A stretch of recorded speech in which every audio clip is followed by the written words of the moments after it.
السلام عليكم ورحمة الله وبركاته. ازيكم يا حبايبي؟ يا رب تكونوا بخير وبصحة والسعادة وهنا وفي احسن حال يا رب. وحشتوني كتير خالص من الفيديو اللي فات. النهاردة ان شاء الله هنعمل مع بعض عيش الجمح او عيش الغلة بطريقة سهلة وبسيطة جدا. وكمان لو انت اول مرة تعملي العيش هيطلع معاكي ناجح ومظبوط من اول مرة. وطريقة فرده سهلة جدا وكمان ما باخدش معاكي وقت خالص في التحضير.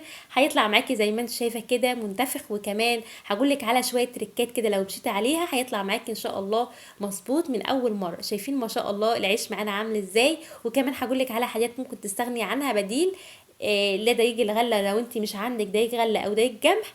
وكمان هيطلع احسن من كده كمان. شايفين ما شاء الله؟ يلا نسمي الله كده ونخش على الطريقه بتاعتنا على طول.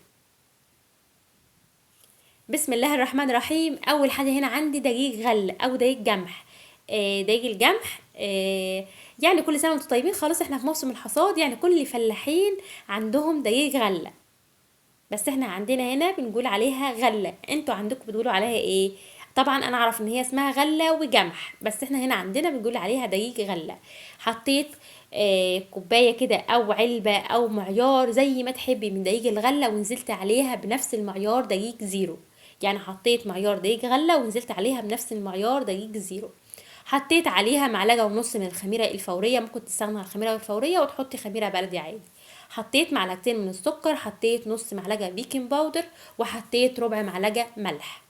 لو انت حابه تستغني عن الدقيق الغله ممكن تعملي دقيق زيرو فقط براحتك. لو انت حابه تستغني عن الدقيق الزيرو وتحطي دقيق غله بس براحتك زي ما تحبي، هيطلع كمان معاكي احلى من كده. بس احنا بنحط عليه شويه من دقيق الزيرو علشان يديه عرق. الغله بتكون عرقها ضعيف شويه، احنا عايزين بس العيش بتاعنا يكون فيه عرق.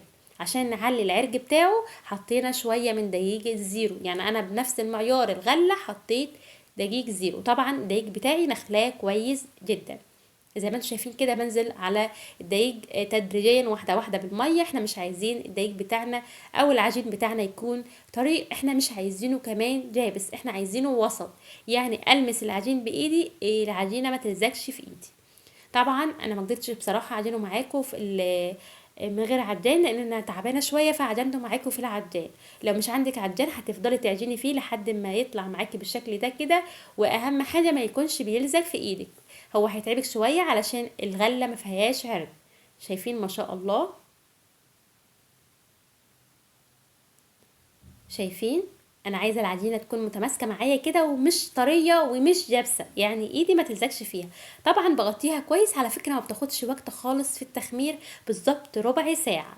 غطيتها كويس وسبتها كده في مكان بالظبط ربع ساعه، والحجم بتاعها بيتضاعف زي ما انتم شايفين كده. طبعا الرده اللي انا نخلت دقيق الغله بالمنخل كده طلع معايا رده. لو انت مش حابه او مش عندك رده ممكن تفرديه على الدقيق عادي جدا. انا حطيت كده في الصينيه بتاعتي رده وهفرد عليها او هقطع عليها العيش زي ما انتم شايفين كده بالحجم اللي انت حباه. بس كل ما تقطعي القطع صغيره هيديكي حجم اكتر، وكمان هيكون سهل معاكي في الفرد، مش هيتعبك. لو انت اول مره تفردي ما تكبريش القطعه عشان تفردي بكل سهوله. شايفين ما شاء الله؟ ولو انت اول مره تشوفيني كده يا حبيبه قلبي ما تنسينيش في اللايك وكمان الاشتراك والكومنت الحلو. ربنا يسعد قلوبكم جميعا يا رب على الكومنتات الحلوه اللي بتكتبوها لي، بصراحه بتشجعني كده وهتخليني اكمل معاكم ان شاء الله. لو بيلزق كده معاكي شويه صغيرين من الدقيق حطيها على طرف ايدك كده علشان يكون معاكي سهل في التقطيع. شايفين؟ انا جبت شويه صغيرين كده من الدقيق علشان اخلص ايدي من العجينه عشان يتقطع معايا ما ياخدش معايا وقت في التقطيع. وكمان لو مش عندك نشابة، مش عندك سريع، مش عندك مطرحة، ممكن تعمليها على رخامة المطبخ عادي جدا. وكمان لو مش عندك ردة ممكن تستغني عن الردة وتفرديه على دقيق. شايفين بنفس الشكل كده؟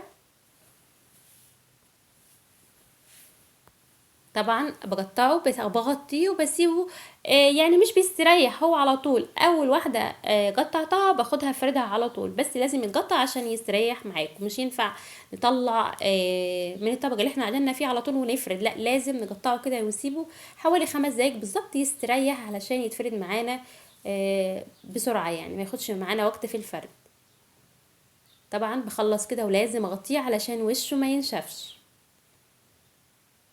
غطيته كده بالشكل ده. وطبعا عندي المطرحه بتاعتي، عندك رخامه، اي حاجه، الصينيه بتاعتك. لو مش عندك اي حاجه ممكن على الرخامه كده تفرديه بايدك، على فكره مش لازم نشابه، وكمان مش لازم سريع، ممكن تفرديه وممكن تستنى على كل الخطوات.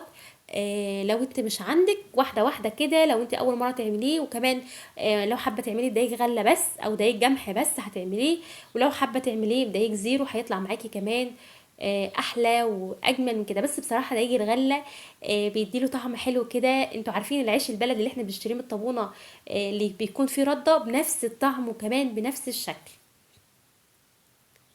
بيتفرد معانا بسهوله ازاي، علشان احنا قطعناه وسبناه يستريح. شايفين ما شاء الله ما بياخدش معانا وقت خالص في الفرد.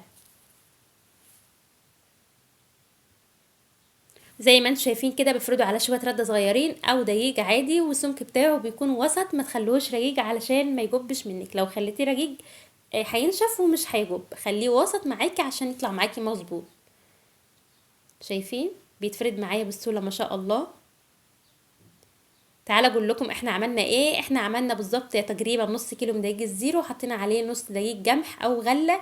طبعا دقيق الغله انا نخلاه كويس، وحطيت عليه معلقتين من السكر، حطيت عليه معلقه ونص كبار خميره، وحطيت عليه نص معلقه بيكنج باودر، وكمان ربع معلقه ملح. نزلت عليه بالميه تدريجيا واحده واحده كده لحد ما ظبط معايا، ولازم يتعجن كويس.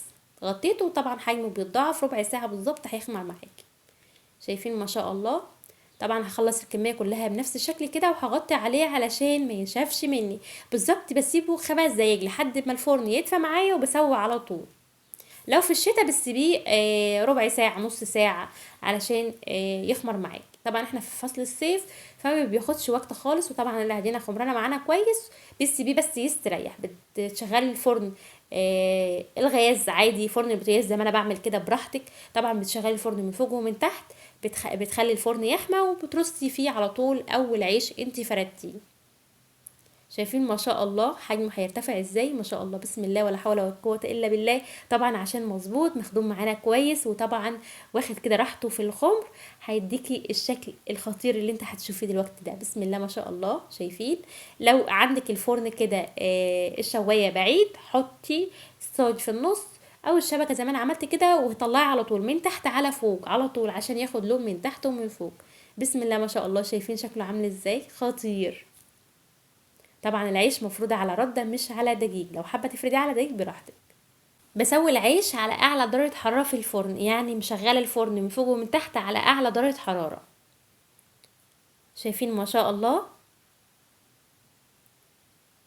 بسم الله ما شاء الله. الكمية الحلوة دي بالظبط من علبتين 2 من الدقيق. يعني لو حابة تعمليه بدقيق زيرو لوحده براحتك، حابة تعمليه بدقيق غلة بس من غير دقيق زيرو براحتك، زي ما تحبي. يا رب يكون الفيديو افادكم، وان شاء الله كده تجربوه هيطلع معاكم مظبوط ان شاء الله من اول مرة. وكمان ما تنسونيش في اللايك والاشتراك وكمان الكومنت الحلو. ربنا يسعد قلوبكم جميعا يا رب ان شاء الله. شايفين سهل وبسيط ونظيف كده، وحاجه حلوه معموله في البيت، وكمان ما خدش معانا وقت خالص في التحضير. يعني وفري كده واعمليه في البيت، وان شاء الله هيطلع معاكي من اول مره مظبوط. يا رب يكون الفيديو افادكم، والسلام عليكم ورحمه الله وبركاته.